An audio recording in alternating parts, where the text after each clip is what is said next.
Bom, sejam todos muito bem-vindos ao 31º episódio do Manda Resumos. É aquele nosso projeto de preparação focado em destrinchar editais de concursos públicos, sabe? Ah, sim. E hoje a gente entra num terreno que, nossa, dá arrepios em muita gente, né? Com certeza. Hoje a gente vai inaugurar os estudos de economia e, mais especificamente, focar na microeconomia. É um assunto denso, mas muito fascinante. O grande objetivo do nosso encontro hoje é pegar essa disciplina temida e transformar aqueles conceitos super áridos, cheios de gráficos e tabelas, em momentos de clareza, aquele estalo mental de "Ah, agora eu entendi". Isso é fundamental, porque o pessoal olha para aqueles eixos cartesianos e já bate o desespero, acham que é pura matemática. Bate muito. Então vamos desvendar isso, porque a economia não é primariamente sobre dinheiro, reservas bancárias ou ficar analisando gráficos complexos. Na verdade, é a ciência da escolha racional. Exato. E, bom, se conectarmos isso ao quadro geral, ressaltamos que entender microeconomia não é só ficar decorando fórmula mecânica. É compreender o comportamento humano mesmo, sabe? Como as pessoas reagem aos incentivos, né? E como a sociedade lida com essa limitação chata e incontornável dos recursos físicos. E por falar em limitação, a gente precisa começar pelo ponto de partida lógico disso tudo, antes de analisar o sobe e desce dos preços, que é a escassez. É a grande tensão fundamental, aquela que força as escolhas a serem feitas o tempo todo. Sim, porque a gente tem uma disparidade ontológica aí. Por natureza, os desejos humanos são infinitos, abstratos. A gente sempre quer a internet mais rápida, a casa maior, o melhor celular. Não tem magia. E a contrapartida cruel é que os recursos para fazer tudo isso são rigorosamente finitos. Terra, mão de obra, tempo. E é aí que entra o famoso trade-off. Que é basicamente a necessidade de perder algo para poder ganhar outra coisa, certo? Exatamente. A constatação lógica de que gerar um benefício novo exige, obrigatoriamente, destruir ou abrir mão de uma alternativa. Não existe ganho livre de sacrifícios. E isso leva a gente direto para o núcleo da racionalidade microeconômica, que é o custo de oportunidade. Que, olha, para quem estuda para concurso, é uma clássica pegadinha de prova. Nossa, as bancas adoram cobrar isso. Porque a intuição das pessoas é pensar só no gasto financeiro, né? É, mas o custo de oportunidade não é só monetário. É o benefício da melhor alternativa que foi preterida, que ficou para trás. Perfeito. A contabilidade normal ignora isso, mas a análise econômica exige que a gente olhe para o que não foi vivido. Pensa no caso de um concurseiro. Se a escolha for passar o sábado à noite trancado num quarto estudando microeconomia em vez de ir para uma festa com os amigos... O custo de oportunidade passa longe da energia elétrica da lâmpada, né? Total.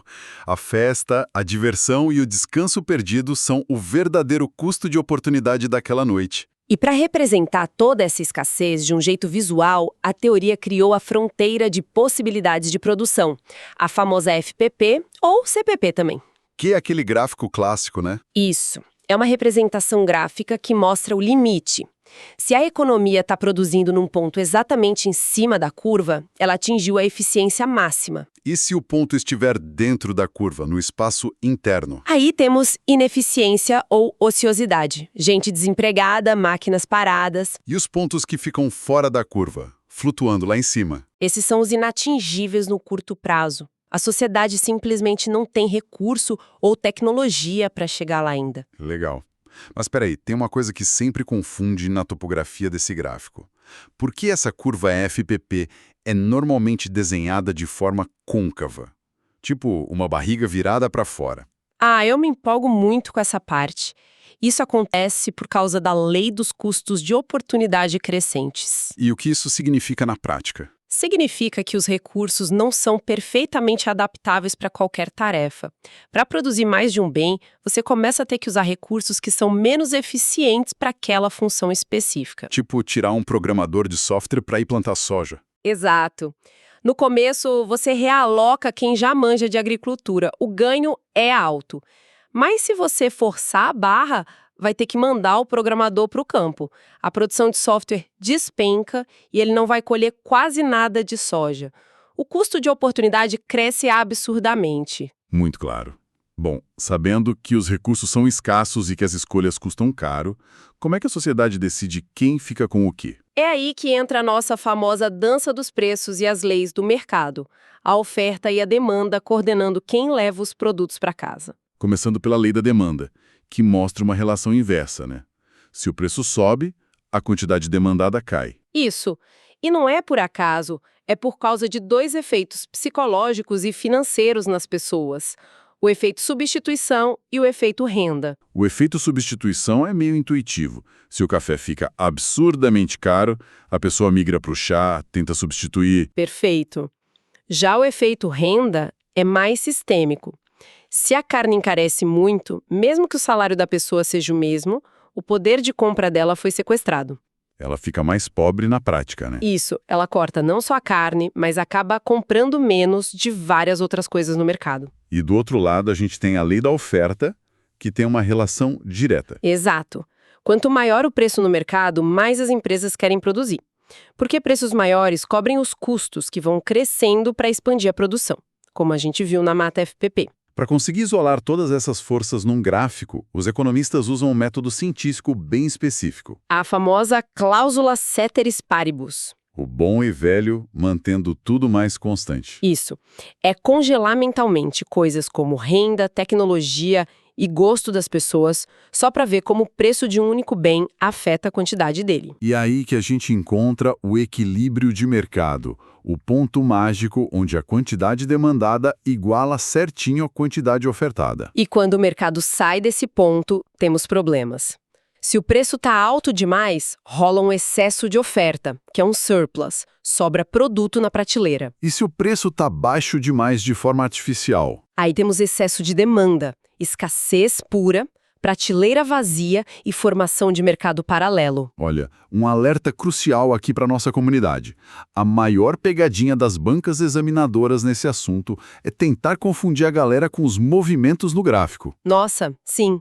Confundir movimento ao longo da curva com o deslocamento da curva inteira. Pois é, um movimento ao longo da curva só acontece por causa da mudança no preço do próprio bem, nada mais. Exatamente. Agora, se a renda da população aumentar ou surgir uma nova tecnologia, aí é um deslocamento. A curva inteira é arrancada do lugar e vai para a direita ou para a esquerda. Isso levanta um ponto bem complexo. O que acontece com a estática comparativa quando ocorrem deslocamentos simultâneos? Se a curva de oferta e a de demanda aumentarem ao mesmo tempo e forem para a direita. Aí o modelo ingênuo trava, porque a quantidade de equilíbrio certamente aumenta, tem mais produto circulando, mas o efeito sobre o preço final é ambíguo. Ambíguo como? Pode subir ou descer. Exato, vai depender de qual curva se deslocou com mais força. Se a demanda aumentou muito mais que a oferta, o preço sobe. Se a oferta inundou o mercado mais forte, o preço cai. É preciso saber a magnitude de cada força. Uma verdadeira queda de braço invisível. E pessoal, só fazendo uma pausa estratégica no meio desse nosso mergulho denso. É sempre bom dar uma respirada, né? Com certeza. Para quem está acompanhando essa trilha de conhecimento, não deixem de colocar comentários nas plataformas onde vocês escutam o projeto. Isso aí, interajam bastante. Peçam novos conteúdos, mandem quais disciplinas ou tópicos específicos vocês desejam ver nos próximos episódios do Manda Resumos. O feedback orgânico de quem está estudando é o que pauta o nosso roteiro aqui. E voltando para essa borracha do mercado que a gente estava esticando, a gente sabe que o mercado busca o equilíbrio. Mas qual é a intensidade da resposta das pessoas quando os preços mudam? Aí a gente entra na elasticidade preço da demanda, a EPD. Que mede o grau de tolerância da galera, sabe o quanto eles fogem quando a etiqueta fica mais cara. E pode ser elástica, né? Com um coeficiente maior que 1. Sim, que é o caso de artigos de luxo, roupas de marca. O preço subiu um pouco, a demanda despenca absurdamente porque a pessoa troca de marca sem pensar duas vezes. Ou pode ser inelástica, menor que 1, que é quando o consumidor está meio que refém da situação. Como insulina ou medicamentos patenteados sem genérico. O preço pode dobrar, a quantidade consumida mal se move porque a pessoa precisa daquilo para viver. Tem também a elasticidade unitária, que é igual a 1, e a perfeitamente inelástica, que dá a zero e forma aquela curva vertical no gráfico, onde a quantidade não muda absolutamente nada, não importa o preço. Isso é vital para a empresa calcular a receita total, porque se a demanda do produto for elástica, reduzir o preço um pouquinho atrai tanta gente nova que a receita total aumenta muito. Mas se a empresa tentar fazer isso com um produto de demanda inelástica, Aí é um tiro no pé. Reduzir o preço faz a receita total cair, porque ela perde margem e não ganha quase nenhum cliente novo para compensar. tem também aquelas bizarrices comportamentais que distorcem as leis, né? Como os bens de Giffen. Ah, o caso clássico da batata na Irlanda. É muito contraintuitivo. Demais. É aquele bem inferior que desafia a lei da demanda. O preço da batata sobe e o consumo dela também sobe. Porque a população era tão pobre, mas tão pobre, que a batata consumia quase toda a renda. Quando ela encareceu, acabou o dinheiro para comprar carne ou qualquer outra coisa. E a única caloria que restava, mesmo mais cara, era a própria batata. Exato. O efeito renda negativo foi tão esmagador que engoliu o efeito substituição. Eles foram forçados a comprar mais batata. Aqui é onde a coisa fica realmente interessante nas provas. Imagina o seguinte questionamento. Se o governo cria um imposto novo, pesado, diretamente sobre os produtores, são eles que pagam a conta final? Ah, a famosa pegadinha dos impostos, a incidência tributária. Na prática, a resposta é não necessariamente. Porque na lei está escrito que a empresa recolhe, mas na economia a história é outra, né? Independentemente de quem a lei manda pagar nominalmente, o ônus, o peso real do imposto, recai sempre sobre o lado mais inelástico do mercado. O lado que não consegue fugir da transação. Exatamente. Se o consumidor não tem para onde correr, ou seja, tem demanda inelástica para água encanada, por exemplo, ele vai absorver quase todo o imposto embutido no preço sem nem perceber. Agora, se for num mercado de artes de luxo super elástico e o governo taxar os estaleiros, Os bilionários simplesmente param de comprar. Aí a empresa absorve todo o imposto se não quiser falir, porque o consumidor elástico tem o poder de fuga. genial. Bom, sabendo como os consumidores reagem com elasticidade, como as empresas organizam o jogo delas na produção para extrair a vantagem máxima.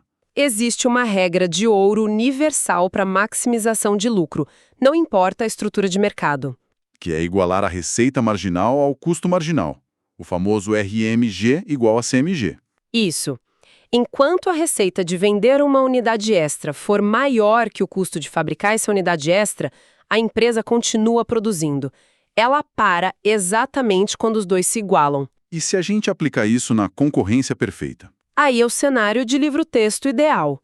Muitos agentes, milhares de compradores e vendedores e um produto totalmente homogêneo, tipo soja ou minério. Ninguém tem marca forte para se diferenciar, né? Nenhuma. As empresas são meras tomadoras de preço. O preço já vem ditado pelo mercado e é igual à receita marginal. No longo prazo, o lucro econômico é zero. O que garante a eficiência máxima para a sociedade. Produtos baratos e abundantes. Mas do outro lado do espectro, a gente tem um monopólio, onde existe apenas uma empresa dominando tudo, protegida por barreiras de entrada intransponíveis, como patentes. Nesse caso, ela é a formadora de preço. Sim, ela cobra um preço muito acima do custo marginal. Ela restringe a quantidade de propósito para inflar o valor. Isso gera aquele impacto negativo terrível que os gráficos chamam de peso morto. O famoso deadweight loss é uma ineficiência locativa absurda. Pessoas que poderiam comprar o produto num preço justo ficam de fora e a sociedade como um todo perde bem-estar. Espera aí, mas lendo o material diz que o monopólio sempre gera perda de bem-estar. Mas existe algum cenário teórico em que o monopolista não deixa esse peso morto na mesa? O que é fascinante aqui é que existe, sim. É a chamada discriminação de preços de primeiro grau, ou discriminação perfeita. E como isso apagaria a ineficiência? Imagina se o monopolista conseguisse ler a mente do consumidor, usando algoritmos perfeitos e cobrar o preço exato no limite máximo que cada cliente está disposto a pagar. Tipo esgotar a carteira de cada um no milímetro? Isso. Ao fazer isso, a ineficiência e o peso morto desaparecem, porque ele atende todo mundo que pode pagar alguma coisa acima do custo. Mas claro, todo o excedente do consumidor, toda aquela vantagem que a gente tem ao pagar mais barato do que o nosso limite, vai parar integralmente no bolso da empresa. É o sonho de lucro do monopolista e um pesadelo para o consumidor, basicamente. E a gente não pode esquecer de mencionar rapidamente o oligopólio, né? Com poucas e grandes empresas. Onde a interdependência é a regra. As decisões de uma companhia afetam diretamente a outra. Aí entra a teoria dos jogos, o equilíbrio de Nash e o perigo enorme de formação de cartéis. E, por fim, tem o modelo do nosso cotidiano, a concorrência monopolística. Exato. Muitas empresas, mas com produtos diferenciados.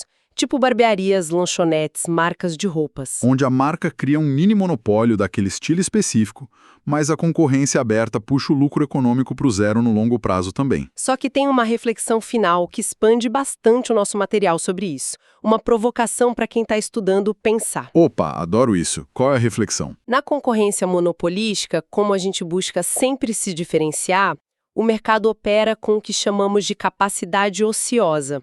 Ou seja, tem uma ineficiência produtiva crônica nas fábricas e lojas. Os fornos não assam o dia todo, as lojas ficam vazias de tarde, né? Isso. Tudo isso acontece apenas porque valorizamos marcas e estéticas diferentes. O questionamento para a nossa audiência refletir é: será que pagar um preço ligeiramente mais alto e sustentar todo esse desperdício estrutural de recursos vale a pena? Nossa, pesada essa. Será que vale a pena apenas pelo privilégio de poder escolher entre 20 marcas diferentes de café com embalagens bonitas no corredor do supermercado? É um pensamento muito provocativo. Uma falsa sensação de liberdade de escolha que acaba custando a eficiência do sistema de produção inteiro. Muito interessante analisar por esse ângulo sociológico. Uhum. A economia, no final do dia, é sobre essas escolhas e o que a gente tolera pagar por elas. Bom, depois desse mergulho denso e cheio de gatilhos mentais, eu queria agradecer enormemente a companhia da nossa audiência em mais essa jornada intensa de estudos. Foi incrível destrinchar tudo isso, espero que os gráficos agora façam muito mais sentido. Tenho certeza que sim. Fiquem ligados, comunidade de concurseiros, continuem focados, porque os próximos episódios do Manda Resumos continuarão destrinchando cada linha do edital para garantir a aprovação. É isso aí, um abraço e bons estudos, pessoal! Até a próxima. Valeu!